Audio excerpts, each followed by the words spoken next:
ଚାଲିଛି ଗୃହ ମୁହାଁମୁହିଁ ହେଉଛନ୍ତି ଶାସକ ବିରୋଧୀ। ସେ ରାଜ୍ୟସଭା ହେଉ କି ଲୋକସଭା, ବିରୋଧୀଙ୍କ ସ୍ୱରରେ କମ୍ପୁଛି ଗୃହ। ଆଉ ଏତିକି ବେଳେ ରାଜ୍ୟସଭା ଅଧ୍ୟକ୍ଷଙ୍କୁ ଭେଟୁଛନ୍ତି କେନ୍ଦ୍ରମନ୍ତ୍ରୀ, ଯାହାର ଭେଟୁଥିବାର ଏକାଧିକ ଫଟୋ ଭାଇରାଲ ହେଉଛି। ହେଲେ ଏମାନେ କେଉଁ କାରଣ ପାଇଁ ଭେଟୁଛନ୍ତି ଏବଂ କେଉଁ ସମସ୍ୟା ବିଷୟରେ ଆଲୋଚନା କରୁଛନ୍ତି ତାହା ଏପର୍ଯ୍ୟନ୍ତ ସ୍ପଷ୍ଟ ହୋଇନାହିଁ।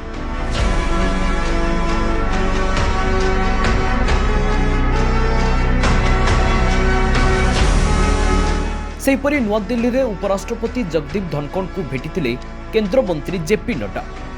आउ फोटो देखिले जनापड़ी किछि गंभीर आलोचना होइछि। पाखापाखि बसी उभय कथा होउछन्ति। केवल जेपी नड्डा नुहंती, केन्द्रमंत्री किरण रिजिजू, ज्योतिरादित्य सिंधिया एवं केन्द्रमंत्री एस जयशंकर मध्य भेटिथिले।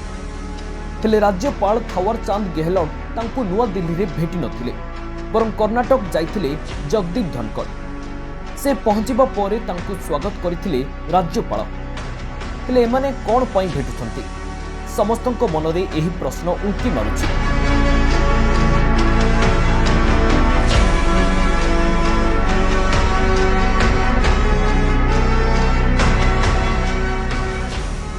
अन्यपटे जदि देखिबा ताहले राज्यसभा अध्यक्ष सबुबेले शासकों को सपोर्ट करिथंती। आउ विरोधींको कथा सुनंतिनी बोली मध्य विरोधी अभियोग करती। आउ एबे गृह चलीथिबारु विरोधींको केमिति रोकिबे और विरोधींको प्रश्न बाणरू केमिति बंचाइबे ए नै मध्य केंद्र मंत्री माने तांको आलोचना करूछंती बोली साधारण रे चर्चा हेउची। ब्यूरो रिपोर्ट दिनांक टीवी।